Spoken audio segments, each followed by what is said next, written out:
2018, 19, 22, 23, and now 2024. Year after year, the EIU has ranked Vienna as the world's most livable city. And why wouldn't they? With over half the city dedicated to parks, an unmatched public transportation system, universal healthcare, one of the lowest crime rates, an exceptional education system, shorter work hours, world-class museums, and a rich history of art and music. Vienna is famous for its amazing music culture as well.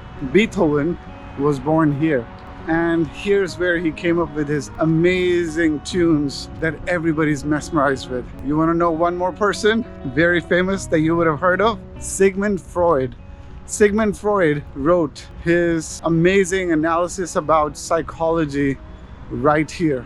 There are lots of parks in Austria. Very beautiful, nice landscape, beautiful architecture, lots of music, lots of amazing food. That's what Vienna is known for.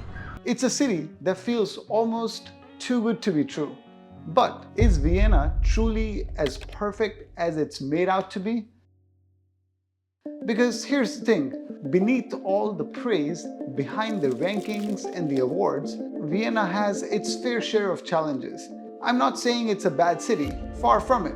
But if we want to truly understand what makes a city livable, we need to look beyond the surface. In this video, we'll dig into the issues and see if Vienna really is the world's most livable city. Let's start with housing, something each one of us needs. Vienna is famous for its social housing system, and for good reason. The city invests heavily in creating affordable apartments to help residents live comfortably. It's a model many other cities dream of replicating. But here's the other side of that story. Private rents have shot up by 15% in just the last 5 years. But the wages, they haven't kept up.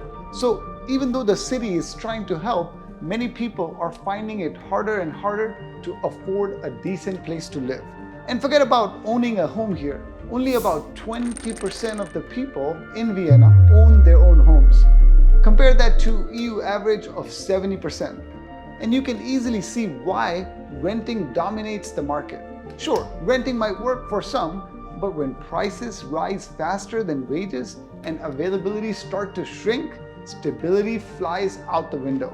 And I ask you, can a city be livable if its residents can't feel secure in their own homes? Vienna might look like it's doing great at first, but if you look a bit closer, you'll see that there is a widening gap between wealthy and those who are just getting by. Not everyone gets the same shot at success in this city. And here's where it hits hardest: young people. Right now, the youth unemployment rate in Vienna is sitting at 10.5%. That's higher than the national average of 8.2%. For many young adults, finding a job, let alone building a stable future, feels out of reach. And if the next generation is struggling this much, what does that say about the city's future? When you think of Vienna, you probably picture clean air and gorgeous green spaces. I know I did. After all, more than half the city is dedicated to parks and forests.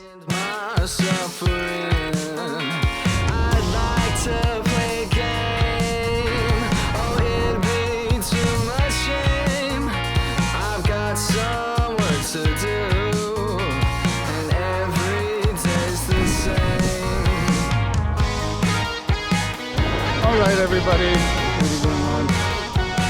For $100, 72 euros. Two women walking. Super cool. This is one of my favorite countries because some people call it the cheaper version of Switzerland. It has the Alps, it has the beauty in Hallstatt, Salzburg, and many other amazing places, but it also has a beautiful, rich culture in Vienna. But the reality isn't quite as pristine as you might think. Traffic emissions have been causing trouble, with Vienna exceeding the EU's safe air pollution limits multiple times in 2023 alone. And then there's the heat. Have you ever heard of the urban heat island effect? It's when cities get much hotter than the surrounding rural areas because of all of the concrete and asphalt. Well, in Vienna, this effect makes summer temperatures up to 5 degrees hotter than any other nearby countryside. With climate change making heat waves more frequent, this isn't just uncomfortable, it's a growing problem. Let's move to transportation. One of Vienna's biggest selling points, the city's public transport system is frankly amazing. It's affordable, reliable, and gets you just about anywhere you need to go. But even the best systems have their flaws. Traffic congestion is still a major headache, with drivers losing about 120 hours, 5 entire days stuck in gridlock every year. And even though cycling is growing, it's nowhere near it should be. Only 7% of trips in the city are made by bike. When you look at Copenhagen, where nearly 30% of people cycle, it's obvious that Vienna needs to step up its game when it comes to sustainable travel. Now, about the people. Vienna is home to people from all over the world, which makes it a vibrant and diverse city. So people are just enjoying drinking, doing a picnic, hanging out with the loved ones, enjoying the weather, smoking up, doing all of this on a beautiful Friday evening. But for many immigrants, integration is a real challenge. Around 35% of them feel like they're not fully a part of the society. Language barriers and difficulty finding jobs make it tough to feel at home.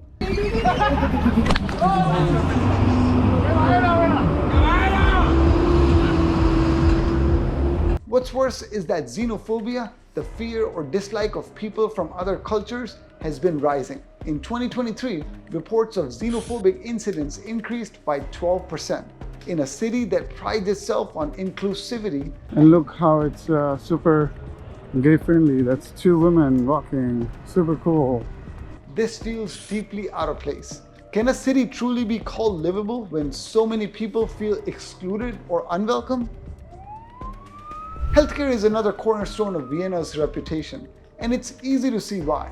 Universal healthcare is a luxury many countries don't have, but Vienna's system is under strain. In 2023, 60% of cities' hospitals were operating at or above capacity, leading to longer wait times for patients. On top of that, there is a shortage of general practitioners, about 150 doctors short of what the city needs. Healthcare is supposed to be a guarantee of security, but when it starts to falter, so does the city's livability. Education is yet another area where Vienna shines on the surface. And yes, for today we have 100,000 of students here. Also the fact that you can study free of charge. Yes, at the University of Vienna with the European pass, 3 years of total bachelor degree. I make just 20 euros annual taxes. So so it's just a student tax. I would say it's just a donation, yes, to the student organization. And yes, so the studies are free of charge. But struggles underneath. About 25% of cities' primary schools are overcrowded. That's 1 in 4 classrooms where teachers are stretched too thin, and students aren't getting the attention they deserve. For kids from immigrant families, the challenges are even bigger. Their high school graduation rates are 20% lower than those of native students. Education is supposed to level the playing field, but in Vienna, it's still leaving too many behind. Well, finally, let's talk about safety, something Vienna has long been proud of. Crime rates have been among the lowest in the world, but even that's starting to change. In 2023, property crimes like burglaries and theft rose by 15%, and public perception has shifted. A recent survey found that almost 26% of residents feel less safe in public spaces than they did 5 years ago. Safety isn't just about statistics, it's about how people feel. And if that sense of security is eroding, can Vienna still claim to be one of the safest cities in the world? Vienna is, without a doubt, an extraordinary city. Its history, its culture, and the beauty are undeniable. But no city is perfect, and Vienna is no exception. Rising rents, economic inequality, environmental changes, and cracks in its healthcare, education, and social systems reveal a city that's more complex than the rankings suggest. For Vienna to truly deserve the title as the world's most livable city, it needs to confront these challenges head on. Because Livable isn't just about awards, it's about creating a city where everyone can thrive. So, Vienna, the question stands. Are you the world's most livable city, or is it time to rethink your crown?